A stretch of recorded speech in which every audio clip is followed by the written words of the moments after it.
How to add custom fonts in System A. Many times you want to add custom fonts as you are not satisfied with the default fonts provided by the System A. So let's see how to do this in System A.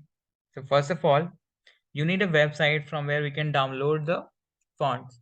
So I'm using a website called DA Font, and I've already downloaded this font, Strange Dreams, and it will download a zip file. You have to unzip it. And then what you have to do is select the text you want to apply a custom font to, open the button settings. Now you have to scroll here and you will see a font type section. So you have to, from this drop down, you have to select custom fonts, and then you have to click on this upload font button, and you have to upload a font file that is true type. So you have to upload a true type font file.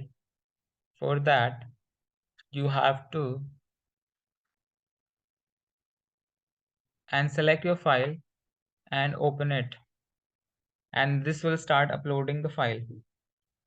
And once uploaded, it will show font uploaded successfully. Then you have to select the font we have uploaded currently, which is Strange Dreams, and select it, and it has changed the text. So this is how you upload fonts in System A.